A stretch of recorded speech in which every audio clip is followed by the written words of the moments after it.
रहे हैं observer one.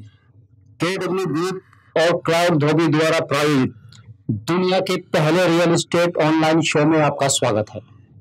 Real estate के इस खास शो में आज हम लेकर आए हैं 10 ऐसे कारण जिसकी वजह से अफोर्डेबल हाउसिंग का निर्माण रियल एस्टेट सेक्टर के लिए एक अपॉर्चुनिटी बन चुका है। और उसके बाद करेंगे रियल एस्टेट के दिग्गजों के साथ चर्चा। इस चर्चा में हमारे साथ होंगे सीआरसी ग्रुप के सीईओ संजीव कथुरिया, OLX.com के director and national sales head Amrendra Shukla, इथारा बिल्डर प्राइवेट लिमिटेड के सीईओ मनोज मणि चतुर्वेदी जी और मेरे सहयोगी राकेश पुरोहित। रियल एस्टेट में सबसे बड़ी अपॉर्चुनिटी है करोड़ों घरों की मांग। भारत विश्व की एक उभरती अर्थव्यवस्था है। नतीजन देश में तेजी से शहरीकरण हो रहा है। 2011 की जनगणना के अनुसार लगभग 69% आबादी ग्रामीण क्षेत्र में रहती थी और शहरी क्षेत्र में 31%। वही विशेषज्ञों के अनुसार 2030 तक भारत की 40% आबादी शहरी क्षेत्रों में निवास करने लगेगी और करोड़ों नए घरों की आवश्यकता होगी। मौजूदा समय में 2 करोड़ घरों की कमी, वहीं 2030 तक 3.5 लाख करोड़ से ज्यादा नए घरों की मांग होगी। यानी आने वाला समय रियल एस्टेट कंपनियों के लिए एक जबरदस्त मौका है। रियल एस्टेट में अपॉर्चुनिटी का एक बड़ा कारण अफोर्डेबल हाउसिंग को बुनियादी ढांचे का दर्जा देना है। 2015 से 2022 तक सभी के लिए आवास देने के लिए सरकार ने कई नीतिगत फैसले किए। इनमें अफोर्डेबल हाउसिंग को बुनियादी ढांचे का दर्जा देना सबसे अहम है। अफोर्डेबल हाउसिंग को बुनियादी ढांचे का दर्जा मिलने के बाद भी प्राइवेट डेवलपर्स को सस्ती दरों पर लोन मिलने का रास्ता साफ हो गया है और ये एक डेवलपर्स के लिए बड़ी अपॉर्चुनिटी हो सकती है। दूसरी सबसे बड़ी अपॉर्चुनिटी रियल एस्टेट में प्रधानमंत्री आवास योजना के कारण आई। प्रधानमंत्री आवास योजना सरकार का एक क्रांतिकारी कदम था। यह कदम मध्यम वर्ग के लोगों के लिए उनके घर का सपना पूरा करने के लिए बड़ा अहम है। यह कदम मध्यम वर्ग के लोगों को घर खरीदने के लिए प्रेरित करता है।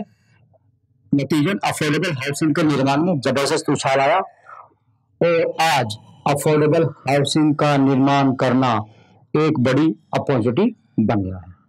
सरकार द्वारा अफोर्डेबल हाउसिंग को बढ़ावा देना भी एक रियल एस्टेट के लिए बड़ी सौगात लेकर आया। सरकार ने हर बजट में पीएमएवाई के आवंटित होने वाले धनराशि को बढ़ाया है। 2015 में यह धनराशि 1200 करोड़ रुपए थी। 2016 में 7.5 लाख करोड़ कर दी गई और 2020-21 के बजट में यह राशि 21 लाख करोड़ कर दी गई, जिसने अफोर्डेबल हाउसिंग की मांग में जबरदस्त बढ़ोतरी की और प्राइवेट डेवलपर्स के लिए एक सुनहरा अवसर प्रदान किया। रियल एस्टेट में 5वीं बड़ी अपॉर्चुनिटी देने का रियल एस्टेट में 5वीं बड़ी अपॉर्चुनिटी अफोर्डेबल हाउसेस का कारपेट एरिया बढ़ाना है। सरकार ने अफोर्डेबल हाउसेस के कारपेट एरिया का साइज बढ़ा दिया है। अब अफोर्डेबल हाउसेस को मिलने वाली सब्सिडी केवल कमजोर और निम्न आय वर्ग के लिए नहीं, अपितु मध्यम वर्ग को भी मिलने लगी है। इस योजना के तहत होम बायर 1615 स्क्वायर फुट तक के घर खरीदने के लिए 2,70,000 की सब्सिडी प्राप्त कर सकता है। छठा सबसे बड़ा कारण जिससे रियल एस्टेट के अंदर बड़ी अपॉर्चुनिटी आई, रियल एस्टेट विनियमन अथॉरिटी। के शुरू होने से ग्राहकों का विश्वास प्राइवेट डेवलपर्स की तरफ लौटा है। रियल एस्टेट क्षेत्र में यह सबसे महत्वपूर्ण सुधार माना जाता है। यह सरकार द्वारा होम बायर के हितों की रक्षा के लिए लागू किया गया था। इससे रियल एस्टेट डेवलपर्स की साख बढ़ी है। यदि हम सातवें सबसे बड़े कारण की बात करें तो वह है जीएसटी में छूट। अफोर्डेबल हाउसेस में पहले जीएसटी 8% थी, जिसे घटाकर अब 1% कर दिया गया है। नई दरों में इनपुट टैक्स क्रेडिट शामिल नहीं है और यह 1 अप्रैल 2019 से लागू होता है। इससे निर्माणाधीन अफोर्डेबल हाउसेस की कीमत में कमी आएगी और घरों की डिमांड बढ़ेगी। अपॉर्चुनिटी का 8वां सबसे बड़ा कारण टैक्स में छूट है। अफोर्डेबल हाउसेस को बढ़ावा देने के लिए सरकार ने 3.5 लाख तक का अतिरिक्त टैक्स बेनिफिट देना शुरू कर दिया है। होम बायर को 45 लाख तक के घर खरीदने पर टैक्स में 3.5 लाख तक का ब्याज पर टैक्स का फायदा मिलेगा। इतना ही नहीं, प्राइवेट डेवलपर द्वारा बनाए जा रहे अफोर्डेबल हाउसिंग से मिलने वाले लाभ पर भी 100% कटौती का प्रावधान किया है। यदि हम सबसे बड़े नवीकरण की बात करते हैं तो वह है 200 अरब का फंड। सरकार ने घर में लटकी परियोजना को उभारने के लिए 200 अरब रुपए के बड़े फंड का आवंटन किया है। इस विधि से देश भर में अधूरी पड़ी लगभग 3.5 लाख इकाइयों के निर्माण करने में मदद मिलेगी। अब हम करते हैं सबसे बड़े कारण नंबर 10 की, रेंटल स्कीम 10वां बड़ा कारण है जिसने रियल एस्टेट के अंदर नई अपॉर्चुनिटी को जन्म दिया है। सरकार ने शहरों में प्रवासियों के लिए आवास उपलब्ध कराने के लिए रेंटल स्कीम की घोषणा की है, जिसके तहत सरकार अफोर्डेबल हाउसिंग रेंटल कॉम्प्लेक्स बनाने जा रही है। इसके तहत प्राइवेट डेवलपर्स अपनी खाली पड़ी यूनिट्स को रेंट पर देकर फायदा उठा सकते हैं। यह रेंटल स्कीम प्राइवेट डेवलपर के लिए एक बड़ी अपॉर्चुनिटी साबित हो सकती है। ये तो है जिसके कारण रियल एस्टेट सेक्टर में एक अपॉर्चुनिटी आई। उम्मीद है हमारी पेशकश आपको पसंद आई होगी। अब लेते हैं एक छोटा सा ब्रेक, कहीं मत जाइएगा, जल्दी लौटेंगे हम रियल एस्टेट की सबसे बड़ी बहस लेकर। धन्यवाद। जिस तरह अच्छे और पौष्टिक खाने का महत्व हम सब जानते हैं, दूसरी सबसे आवश्यक और करीबी चीज है हमारे कपड़े। अब इंतजार की घड़ियां खत्म। कोविड से सुरक्षा के बीच में अब आपके घर के दरवाजे तक सबसे स्वच्छ और गुणवत्ता से भरपूर आपके अपने कपड़े। इंडिया में पहली बार क्लाउड धोबी ने आपके कीमती समय और सुरक्षा दोनों का ध्यान रखा। अपने कपड़ों की सबसे हाईटेक और सैनिटाइज्ड लॉन्ड्री और ड्राई क्लीनिंग के लिए अभी कॉल कीजिए। आपकी अपनी सोसाइटी में जल्द ही।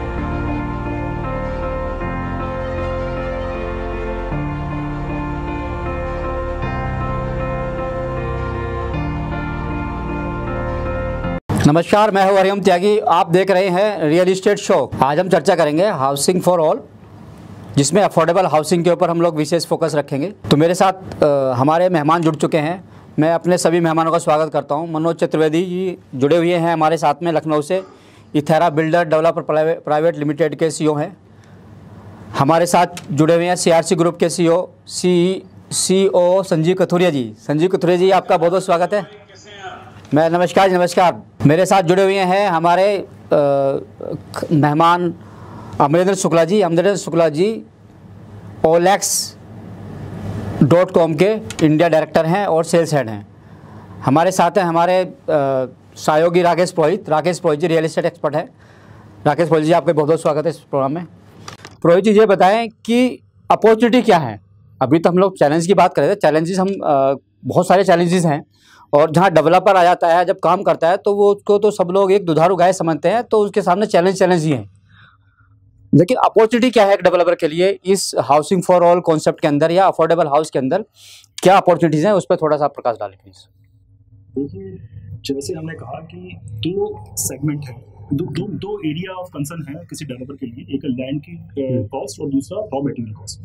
तो रॉ मटेरियल तो अभी हमारे यहाँ पे बहुत टेक्नोलॉजी के ऊपर आप शहरों या गाँव की बात ना करें अलग से, लेकिन जो लैंड का जो अपने आप में कंसर्न है तो जैसे लैंड एक्विजिशन का मामला बार बार उठा रहे हैं, लैंड एक्वायर गवर्नमेंट करे, तो लैंड गवर्नमेंट ने एक्वायर करनी बंद कर दी है और वो छोड़ दिया गया है डायरेक्टली प्राइवेट पार्टीज के ऊपर। तो ये सिचुएशन जो है, गवर्नमेंट एक तरह का शेल्टर या एक अम्ब्रेला क्रिएट करे तो there are immense opportunity for everyone. Present scenario में जिन लोगों को घर देना चाह रहे हैं हम लोग, या जिन लोगों के लिए घर बनाना चाह रहे हैं, उनके लिए कांशीराम जैसी योजना जिसमें मुफ्त में घर दी जाए वही संभव है। प्रैक्टिकली कोई अपॉर्चुनिटी नहीं है कि बिल्डर पैसा लगा के अफोर्डेबल हाउसिंग के वो घर जो 6 लाख 7 लाख 8 लाख के तक घर है, ये बात कर रहे हैं, अफोर्डेबिलिटी करते 30 लाख 40 लाख पहुंच जाती है, वो अफोर्डेबिलिटी है ही नहीं। जो 2 लाख वाले गवर्नमेंट अपने मकान सेल नहीं कर पा रही, तो अफोर्डेबल, बिल्कुल सही बात है, एक गैमिक कह सकते हैं इसको, या एक द्वैत सपना हो गया है ये। तो प्लीज हाँ अपनी बात कीजिए मनोज जी। देखिए, जो अपॉर्चुनिटी की बात आप कर रहे हैं अफोर्डेबल में, इसमें अपॉर्चुनिटी तभी हो सकती है जब जिसकी बार बार हम लोग बात कर रहे हैं कि जो डिमांड और सप्लाई होता है ना, तो अगर हम डिमांड आज की डेट में अफोर्डेबल की है, अफोर्डेबल का मतलब 2 लाख नहीं, एक्चुअली अगर आप अफोर्डेबल के नाम पे ऐसी चीज बेच देंगे जो रहने लायक ही नहीं होगा, जैसे कि आप बता रहे हैं, ना वहां पे जाने का कोई रास्ता होगा, ना वहां पे रहने के बाद और कोई सुविधाएं बेसिक चीजें होंगी, अगर वो नहीं होंगी, वो 2 लाख। देखिए ना, नोएडा में भी बहुत सारे मकान ऐसे बने हैं न्यू वगैरह में, जहां पर आप खरीद तो लिए हैं, रहने लायक आज भी नहीं है, रहने लायक वो आज की डेट में भी नहीं है, वो खंडर हुए हैं। नहीं, वो दूसरा मैटर है एक्चुअली, वो ऐसा नहीं है कि वो मकान रहने लायक नहीं है, गवर्नमेंट ने बनाया है। वो प्रॉब्लम शायद ये है कि वो शहर से दूर बन गए हैं, वहाँ पर लोग रहना नहीं चाहता होगा। उसकी पोजीशन बताओ क्या चीज़ है। 1 मिनट, मैं यहाँ पे अगर मुद्दा चल रहा है तो ताकि क्लैरिटी आ जाए। देखिए, जिस व्यक्ति से आप उम्मीद कर रहे हो 2 लाख रुपए दे, वो सेगमेंट दूसरा है, उसमें 2 लाख रुपए के लिए भी साधन नहीं है। जो आदमी 15,000 का रिक्शा नहीं खरीद सकता और किराए रिक्शा चला रहा है, वो उससे उम्मीद कर रहे हैं वहां पर वो जाके 2 लाख रुपए करे। अब हम हमेशा लोग भूल जाते हैं कि गरीब लोग कौन से लोग हैं। हम बार बार उम्मीद करते हैं कि रहने की वो फैसिलिटी कि उसके पास जकूजी होना चाहिए, होना चाहिए। लोगों ने जनता फ्लैट के अंदर भरमार है, पूरा प्रताप विहार, विजयनगर, ये सारा जनता फ्लैट ही बना हुआ है, जिसके अंदर एक ही कमरे के अंदर ड्राइंग डाइनिंग है और वही बाथरूम की जगह है, कोई और जगह नहीं है उसके पास। उस टाइम पे उन घरों की कीमत 15,000 रुपए हुआ करती थी और उस वक्त उन किस्तें जाती थी, पहली पेमेंट दे दी जाए और किस्तें जाती थी पिछले 20 साल तक। और प्रॉब्लम ये, गवर्नमेंट 30% पैसा चाहती है। 2 लाख का मतलब 60,000 रुपए डाउन पेमेंट। 60,000 डाउन पेमेंट जिसके पास होगी वही ले पाएगा। अब यहाँ पे उन्होंने चेक कर दिया कि अब वो आदमी जो लॉटरी सोच रहा है कि मेरा घर आ जाए, उसको नहीं मिल सकता है घर, उसको बेचने के लिए 10 साल का लॉकिंग पीरियड है। ये बड़ी ये चेक इन पीरियड है। कि शायद हम लोग 2 चीजों को मिक्स कर रहे हैं, एक है हाउसिंग फॉर ऑल और एक है अफोर्डेबल हाउसिंग।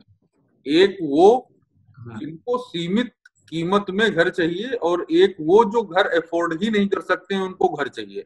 तो जो घर अफोर्ड ही नहीं कर सकते हैं, जो 2 लाख रुपए भी जिसके लिए जुटाना बहुत बड़ी चीज है, वो अफोर्डेबल सेगमेंट का पार्ट नहीं है। अगर हम डेफिनेशन वाइज देखें तो जो आपका PMAY अर्बन है, उसके अंदर में जो आपकी कैविएट शुरू होती है वो 6 लाख रुपए से 18 लाख रुपए शुरू होती है। 6 लाख रुपए का मतलब ये है कि हम उस व्यक्ति की बात कर रहे हैं जिसकी प्रतिमाह आय 50,000 रुपए महीना है। 25 लाख रुपए का लोन ग्रांट हो सकता है, 2,70,000 गवर्नमेंट सब्सिडी दे रही है। इसका मतलब कि 30 लाख रुपए का घर अगर हम उसको देते हैं तो उसके लिए अफोर्डेबल हो जाता है। एक सेगमेंट वो है। एक सेगमेंट वो है कि जिसके पास में घर खरीदने की कोई संसाधन नहीं, वो 50,000 रुपए भी नहीं दे सकता, तो उसकी जरूरतों को डेवलपर या पब्लिक प्राइवेट पार्टनरशिप में सफाइस नहीं किया जा सकता, ना वो सब्सिडी से सफाइस हो सकता है। हम बात कर रहे हैं अफोर्डेबल एजुकेशन की और एजुकेशन फॉर ऑल की। एजुकेशन फॉर ऑल की अगर हम बात करें तो हमें हर उस दूर दराज क्षेत्र में जाना पड़ेगा जिसके पास में किताबें खरीदने के भी पैसे नहीं। दूसरी हम बात कर रहे हैं कि हम यूनिवर्सिटीज वगैरह में फीस कम कर देंगे। तो अगर हम दोनों वेक्टर्स को अलग अलग देखेंगे तो हमारी धारणा बदल जाएगी। हम अभी दोनों को मिक्स कर रहे हैं। बिल्कुल ठीक कहा आपने अमरिंदर जी, बिल्कुल सही कह रहे हैं कि हमारा जो अफोर्डेबल जो सेगमेंट है, जो हाउसिंग फॉर ऑल का जो अभी PMAY अर्बन की हम बात करते हैं, तो उसमें 6 लाख से 18 लाख की इनकम होनी चाहिए। जो अभी पहला घर खरीदता है उसको 2.5 लाख या 2,60,000 सब्सिडी मिलती है। तो हमें यदि इस इनकम के यानी 6 लाख से 18 लाख की इनकम के यदि लोग हैं, तो अगर यदि इस तरह के काफ़ी लोग हैं तो बिल्डर के लिए एक अच्छी अपॉर्चुनिटी होनी चाहिए। लेकिन इस सब के बावजूद भी बिल्डर के घर नहीं सेल हो रहे जिस जल्दी से होने चाहिए। तो उसके पीछे क्या रीजन, कथुरिया जी अपना जरा इस पे थोड़ा सा विचार दीजिए कि अपॉर्चुनिटी क्या है हमारी अफोर्डेबल के अंदर। चैलेंजेस पे हम लोग डिस्कस कर रहे थे बहुत ज़्यादा, और हम वाइड टॉपिक हमने अडोप्ट कर लिया कि गरीबी। बहुत अच्छा होता है राकेश भाई, इस तरह से जो है अगर सारे एक ही धारणा से बात करेंगे तो मन की बातें आएंगी नहीं सामने, और जब मन की बातें नहीं आएंगी तो सोल्यूशन नहीं निकलेंगे। इस तरह दोनों तरह का रुख होना ही चाहिए, उसी से कुछ पॉजिटिव निकल के आता है। और बड़ा अच्छा लगता है जब सारे विचार आपस में डालते हैं तो कुछ ना कुछ सीखने को भी मिलता है, हमारे को भी मिलता है। इस टाइम पे इस उम्र में इतना काम करने के बाद भी सीखने को मिलता है। देखिए आज ऐसा ये मानना कि आज घर नहीं बिक रहे हैं, ये मैं खुद एक सेल्स का आदमी हूँ तो मैं इस चीज को मानता नहीं हूँ, और सेल्स होते देख रहा हूँ चारों तरफ अपने, तो मुझे ऐसा नहीं लगता घर नहीं बिक रहे हैं। एक सिग्नेचर ग्लोबल करके कंपनी है, शायद आप लोग जानते होंगे, प्रदीप अग्रवाल जी, मेरी उनके ब्रदर से कभी मुलाकात हुई थी। आपको पता है गुड़गांव के अंदर वो जिस दिन प्रोजेक्ट लॉन्च करते हैं उस दिन वो शाम तक सब घर बेच देते हैं, और हजारों प्रोजेक्ट बना रहे हैं, वो अफोर्डेबल में ही काम करते हैं। बात यह है कि इस टाइम घर नहीं बिक रहे हैं, उसकी वजह अफोर्डेबिलिटी है या क्या है? इसके ऊपर मैंने एक आर्टिकल भी लिखा था अखबार के लिए। मैं बताता हूँ आपको इस वक्त दिक्कत क्या है। इस वक्त दिक्कत ये है दोस्त कि बहुत सारे हजारों लोगों की नौकरियां जा रही हैं। There have been tremendous layoffs across the world, in India, everywhere. There have been layoffs. लोगों की नौकरियां जा रही हैं, लोगों की जो सैलरियां हैं वो किसी की आधी आ रही है, किसी की डिलेड आ रही है, कोई इंक्रीमेंट नहीं हो रहा। गवर्नमेंट ने कह दिया कि 1 साल हम डीए नहीं बढ़ाएंगे। तो जो आदमी की एक्चुअल इनकम थी वो कम हो गई है या कहीं से बंद हो गई है, वो बहुत नर्वस हो चुका है। इस टाइम वो कैपिटल इन्वेस्टमेंट करने के लिए बिल्कुल तैयार है नहीं। अगर हम अखबारें पढ़ें तो आज की डेट में the only industry which is doing just okay is fast moving consumer goods, जहां पे कंजम्पशन एसेंशियल्स की हो रही है। आज कोई भी आदमी जाके घर खरीदने से हिचकिचा रहा है, डर रहा है, इसलिए कि उसको ये पता नहीं कि भाई मेरी नौकरी कल रहेगी या नहीं रहेगी, और जिनकी चली गई उनकी तो आमदनी बंद हो गई। सो उस वजह से ये जो पैंडेमिक है इसने बहुत ज्यादा कॉन्फिडेंस शेक कर रखा है बायर का। अगर हम पिछले साल तक की बात करें और आप हाउसिंग के सारे डेटा पढ़ें, मैं सारे डेटा पढ़ता हूँ, तो last year was a good year for commercial real estate. 49 million square feet consumption थी इंडिया में, द हाईएस्ट एवर। रेजिडेंशियल की बात करें तो रेजिडेंशियल में सेल्स लगातार बढ़ती आ रही थी। आपका जो स्टॉक था वो धीरे धीरे इन्वेंट्री घटती जा रही थी बाजार की। सो सारे पॉजिटिव पैरामीटर्स चल रहे थे। आज तो लोग घर से निकलने में घबरा रहे हैं, अपनी नौकरी बचाना चाहते हैं। आप सुबह हिंदुस्तान टाइम्स का फ्रंट पेज देखिए, उसमें सबसे पहले वो एक डब्बा दिखता है, उस डब्बे में लिखा होता है कि आज 68,000 कोरोना पेशेंट मिले। तो आदमी कहता है भाई मैं पहले अपने आप को बचा लूं, अपने घर के सारी चीजें पूरी कर लूं, तब घर खरीदूं। मैं कह रहा हूं कि पॉलिसी अच्छी है, ये जरूर है कि कहीं कहीं हमें लॉज अमेंड करने पड़ेंगे। आपको लॉज दोनों सप्लाई साइड और डिमांड साइड दोनों की तरफ आपको देखना पड़ेगा। आप किस तरह से कंज्यूमर को और बेनिफिट्स दे सकते हो इन इनकम टैक्स विद जीएसटी, किस तरह से आप प्रोविजन दे सकते हो वो देने चाहिए। आप डेवलपर को किस तरह से सपोर्ट कर सकते हो, किस तरह से वो कर सकते हो, वो करना चाहिए। तभी हम ये हाउसिंग फॉर ऑल का मिशन पूरा कर पाएंगे।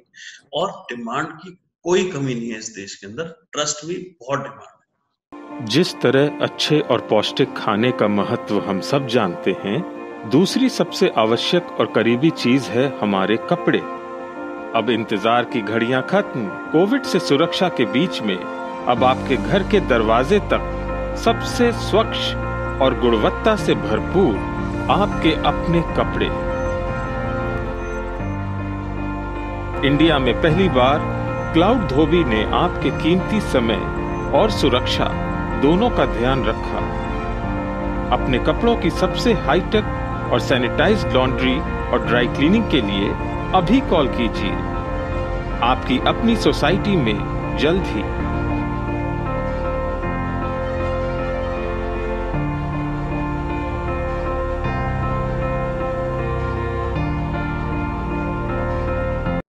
ठीक है कथुरिया जी ने बिल्कुल एक सदी हुई बात बताई कि भाई हमें टाइम कम होना चाहिए अप्रूवल में, फंडिंग सस्ती होनी चाहिए और जो दूसरे तरह की कंप्लेंट्स हैं वो जल्दी उनका निराकरण होना चाहिए। अब हम लोग बस सिर्फ ये आखिरी सब राउंड है, एक एक सवाल सबसे लूँगा मैं और बहुत जल्दी मैं सबसे उम्मीद करूँगा आपका अपना जवाब देंगे शॉर्ट में कि बेस्ट अपॉर्चुनिटी क्या है आपके हिसाब से, इसके बारे में बताइए कि इस समय पैंडेमिक एरिया है, जो पैंडेमिक जो टाइम है हाँ वो चल रहा है, इसमें बहुत सारी चैलेंजेस तो हैं ही, सब कुछ चैलेंजेस हैं इस समय, लेकिन अपॉर्चुनिटी यदि कुछ दिखती है तो वो प्लीज़ बताएं। तो सबसे पहले मैं पुरोहित जी से ही जानना चाहूँगा कि ऐसी कौन सी अपॉर्चुनिटी है जिसको बिल्डर इंजॉय कर सकता है या इस समय बिल्डर जिसको मतलब अवेल कर सकता है, तो प्लीज़ अपॉर्चुनिटी क्या है उसको बताएं प्लीज़ आप। देखिए, मैं थोड़ा सा अगर आपकी इजाज़त हो तो थोड़ा पीछे डिस्कशन को ही रैप अप करने की कोशिश करता हूँ। मजे की बात है कि सभी अफोर्डेबल एक्सपोर्ट हो चुके हैं, पर इंटरेस्टिंगली हिंदुस्तान का सबसे सक्सेसफुल अफोर्डेबल प्रोजेक्ट वो मेरी क्लाइंट है, ठीक है ना, और मेरा ही कंसीव किया हुआ है, जिसमें 2009 में हमने 2.85 लाख के अंदर 2,85,000 में एनसीआर में उनको 1 बेडरूम और ड्राइंग डाइनिंग मतलब 2 रूम सेट जो है वो देना शुरू किया लो राइज के अंदर।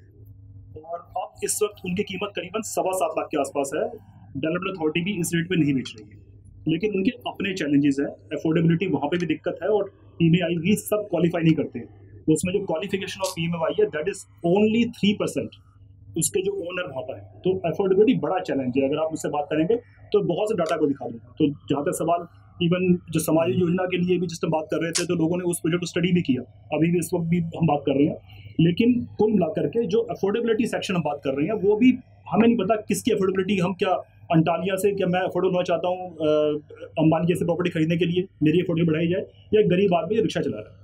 तो मैं समाप्त इससे करना चाहूँगा कि क्योंकि जब अफोर्डेबिलिटी की बात आती है तो गवर्नमेंट पॉलिसीज जो है वो सबसे इंपॉर्टेंट रोल प्ले करती है। कोई भी बिल्डर हो या बायर हो उसकी कैपेसिटी पॉलिसीज पे ही डिपेंड करती है, वो किस हद तक वो प्रोजेक्ट को कंसीव कर पाए और डिलीवर कर पाए। ठीक है पुरोहित जी, हम इस पे आज हम सभी मिलके शुक्ला जी, मनोज जी, कथुरिया जी, आप और हम मिलके एक हाईलाइट पॉइंट बनाएंगे और एक डेलीगेट बनके हम लोग गवर्नमेंट के जो कंसर्न पीपल्स हैं उनके पास में जाएंगे अथॉरिटी के अंदर और उनको बताएंगे कि ये कंसर्न है, इस तरह से काम किया जाए तो अफोर्डेबल में और काम कर सकता है। और हम ट्राई करेंगे कि अपने आप को एक यूनिट बना के मतलब एक संस्था बना के हम गवर्नमेंट के साथ इसको जुड़े और अफोर्डेबल हाउस के अंदर हम लोग गवर्नमेंट के साथ मिलकर काम कैसे कर सकते हैं उस पर वर्क करेंगे। मनोज जी फटाफट अपना आप टेक दीजिए कि किस तरह से अफोर्डेबल हाउस अपॉर्चुनिटी है आज की तारीख में एक डेवलपर के लिए। ठीक है सर, मैं तो सिर्फ तीन अपॉर्चुनिटी मुझे दिखती है। फर्स्ट ऑफ ऑल ROI बहुत लो है आज की डेट में, जो पिछले 3-4 सालों में सबसे कम है। हम इसको इनकरेज कर सकते हैं, लोगों तक पहुंचा सकते हैं कि भाई आज की डेट में आप अगर लेंगे तो अपॉर्चुनिटी है अफोर्डेबिलिटी परचेज करने की। आपका प्रॉब्लम हो सकती है लेकिन आज की डेट में आप उतने बेनिफिट्स भी हैं। साथ ही साथ आपको जो हाउसिंग डिस्काउंट मिल रहा है 2,69,000 का, हम इसको भी अवेयर करके ये अपॉर्चुनिटी भी हाउसिंग जो अफोर्डेबिलिटी वाले हैं इनको हम इनकैश कर सकते हैं। तीसरा, जो लैंड बैंक रखे हुए हैं बिल्डर्स, जिसके पास लैंड बैंक है और वो इंतजार कर रहे हैं कि हम आगे वाले दिनों में महंगा करके बेच लेंगे या लग्जरी बनाएंगे, ये बेकार की बात है। बेस्ट अपॉर्चुनिटी, बेस्ट टाइम है कि आज वो अफोर्डेबल बना करके लोगों तक अप्रोच बना करके अपने पैसे को डबल करें। तो ये अपॉर्चुनिटी है डेवलपर के लिए कि इस समय सबसे एक कस्टमर को सबसे सस्ता मकान मिल रहा है, इसी चीज़ को मार्केट करके वो अपनी अपॉर्चुनिटी उसमें खोज सकता है। धन्यवाद चतुर्वेदी साहब। अमरिंदर जी, आप क्या सोचते हैं इसमें क्या अपॉर्चुनिटी है आज की तारीख में एक डेवलपर के लिए? सर, इसमें डेवलपर के लिए 2 अपॉर्चुनिटी मुझे दिखती है। एक तो स्ट्रक्चरल चेंज। आज की तारीख में हम अफोर्डेबल की भी बात करते हैं तो हम बात करते हैं 1 BHK की और 2 BHK की।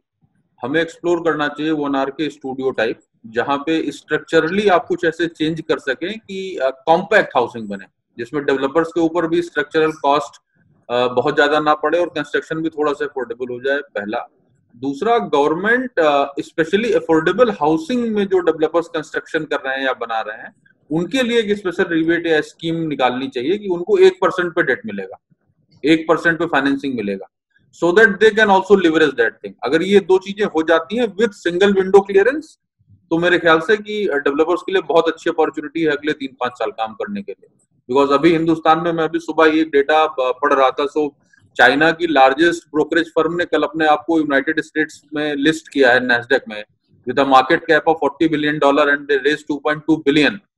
हिंदुस्तान में अगले 24 महीने के अंदर 8.5 करोड़ घर की डिमांड है, और हिंदुस्तान में कोई भी ऐसा ऑर्गेनाइज्ड ब्रोकरेज फर्म नहीं है जो इस लेवल का स्केल बिल्टअप कर सके। तो अगर ये सारी चीजें स्ट्रीमलाइन हो जाती हैं तो इंडिया में ह्यूमंगस अपॉर्चुनिटीज हैं ग्रो करने के लिए। डिमांड भी है, सप्लाई भी है। धन्यवाद अमरिंदर जी। मेरी आपसे रिक्वेस्ट है कि आप अफोर्डेबल हाउसिंग के अंदर क्या गवर्नमेंट्स की तरफ से इनिशिएटिव होने चाहिए उसको नोट डाउन करें, और फिर हम एक टाइम डिसाइड करके हम लोग सब लोग गवर्नमेंट के यहाँ पर जो उनके रिप्रेजेंटेटिव हैं उनसे मिलने की कोशिश करेंगे। कथुरिया जी, आप फाइनल टेक दें इस पे अपना कि क्या अपॉर्चुनिटी है एक डेवलपर के लिए इस पूरे सिस्टम के अंदर। हरिओम भाई, राकेश जी, मैं बहुत पॉजिटिवली सोचता हूं, और मैं आज ये समझता हूं कि जो होम लोन रेट है 6.9%, 6.7%, ये पिछले 14 साल के सबसे कम ब्याज दरें हैं फॉर अ कंज्यूमर, और उसके अंदर सब्सिडी भी मिल रही है, तो ये और इफेक्टिवली कम हो जाते हैं। मेरे लिए 2 crore documented shortage of housing, of which more than 80% in affordable, I think there is a great opportunity। और मैं बिल्कुल शेयर करना चाहता हूँ इस प्लेटफॉर्म पे कि हमने अभी इसी दौरान एक और प्रोजेक्ट लिया है which we will be launching in the next 3 to 4 months and also in the affordable segment। and Rakesh bhai, to share the data with you, trust me, ये हम बड़े अच्छे जमाने में 2003 में ये डेटा सुनते होते थे। मेरे पास आज की डेट में 200 के करीब लोग ऐसे हैं जो बिल्कुल आज पैसे देना चाहते हैं। हम लेते नहीं है, हम रेरा के बाद रुपया भी लेंगे, but we already have a queue of 200 people who say that हम पहले दिन लेना चाहते हैं, जिस दिन आप प्रोजेक्ट अनाउंस करेंगे उस दिन लेना चाहते हैं। So I see a great opportunity, and as CRC we will do a lot of work in affordable segment in the next 5 years। we plan to do at least 5,000 houses, 5,000 apartments in affordable category in Noida extension, Great Noida। ये हमारा, हम इसको बिल्कुल बहुत positively लेके और बड़े मजबूती से आगे चल रहे हैं। धन्यवाद कथुरिया साहब। समाप्त करने से पहले पुरोहित जी कुछ बात करना चाहते हैं, मैं उनसे उम्मीद करूंगा कि वो जल्दी से अपनी बात खत्म करेंगे, फिर हम प्रोग्राम के समाप्ति की तरफ चलेंगे। मैं इस सारे डिस्कशन में एक बात मेरे को ध्यान आ रही है, क्योंकि हमने थोड़ा सा काम भी किया था उन लोगों के साथ। एक अशोका फाउंडेशन है, I don't know if many people know about it. वो गुजरात में थोड़ा काम कर रही है, बाकी कुछ उन्होंने साउथ इंडिया में भी काम किया। तो अशोका फाउंडेशन जो है वो अफोर्डेबल हाउसिंग के लिए ही एक तरह का NGO वर्कआउट करती हैं, जिसमें वो डाटा कलेक्ट करती हैं लोगों से कि किस हिसाब से लोगों का डाटा, मतलब किस एरिया में किस सेगमेंट के लोग अवेलेबल हैं, और दे शेयर द प्राइवेट डेवलपर। तो मुझे लगता है कि वो बहुत कामयाब नहीं हो पाए। बहुत छोटे छोटे प्रोजेक्ट, 50 फ्लैट के, 60 फ्लैट के, 100 फ्लैट के वो प्रोजेक्ट कंसीव कर पाए गुजरात के अंदर, अहमदाबाद के एरिया के आसपास और वडोदरा में। लेकिन मुझे लगता है कि अगर ऐसे ही जो सक्सेसफुल मॉडल हैं, छोटे छोटे मॉडल हैं, बड़ा बड़ा एग्जांपल तो नहीं है, अगर वो छोटे छोटे मॉडल को गवर्नमेंट भी देखे कि वो अशोका फाउंडेशन की जो भी लिमिटेड सक्सेस थी वो कैसे हो पाई और वो कामयाब रहे, और प्राइवेट डेवलपर के साथ ही वो काम करते हैं, गवर्नमेंट के साथ भी करते हैं, तो मेरे ख्याल से हमें और एक अच्छी दिशा मिल पाएगी, क्योंकि बहुत से एग्जाम्पल को फॉलो करना ही पड़ेगा। धन्यवाद पुरोहित जी। इस पूरे डिस्कशन से एक बात तो साफ है कि सरकार जो पॉलिसी लाई है वो बहुत अच्छी है, पर उसके एग्जीक्यूशन में शायद इतना अच्छा काम नहीं हो रहा है, जिसकी वजह से आज आम लोगों को या जो लोग अफोर्डेबल घर चाहते हैं उन तक ये बात नहीं पहुंच पा रही है, या उनको प्रॉपर तरीके से जानकारी नहीं मिल पा रही है। दूसरी बात, डेवलपर को आज भी 5 साल पहले जो समस्या थी वो भी आज समस्या है। रेरा बनने के बाद भी डेवलपर को 10 से 15 जगह जाना पड़ता है अप्रूवल के लिए, और वो बहुत टाइम टेकिंग होता है। तो सिंगल विंडो की बात चल रही है, बहुत समय से चल रही है, लेकिन वो सिंगल विंडो आज तक भी नहीं हो पाया। तो मेरी दरख्वास्त है सभी जो भी इस प्रोग्राम से जुड़े हुए लोग हैं कि सिंगल विंडो की तरफ फिर दोबारा से अच्छी तरह से काम होना चाहिए। और इसके साथ में मनोज जी ने एक बात कही कि जो अफोर्डेबल हाउस के लिए या PMEY योजना के अंदर जो सब्सिडी मिल रही है वो पहला घर खरीदने वाले के लिए मिल रही है, तो बिल्डर को बहुत ज़्यादा इससे फायदा नहीं हो रहा है, क्योंकि वो सब्सिडी एक फ्री होल्ड अगर अपना घर बनाता है तो उसको ही मिल जाती है, वो एक नगर निगम के अंदर घर बना रहा है उसको ही मिल जाती है, वो कहीं भी बनाएगा तो बिल्डर का इससे डायरेक्ट कोई कॉन्टैक्ट नहीं है। हाँ, बिल्डर इसको एक अपॉर्चुनिटी के रूप में यूज़ जरूर कर रहा है, तो गवर्नमेंट को चाहिए कि वो बिल्डर साइड को भी देखे और बिल्डर को सस्ते, जैसे किसानों के लिए सस्ते लोन है या डिफरेंट योजनाएं निकाली हैं उन्होंने, जैसे मधुरा योजना है, दूसरी योजना है, ऐसे रियल इस्टेट इंडस्ट्री को एक इंडस्ट्री मान के उसको भी सस्ते लोन की कंस्ट्रक्शन के लिए कम से कम, और कुछ ना हो तो कंस्ट्रक्शन लोन सस्ता जरूर होना चाहिए, 4% 3% पे होना चाहिए वो। तो इसी के साथ मैं प्रोग्राम को समाप्त करता हूँ। नमस्कार।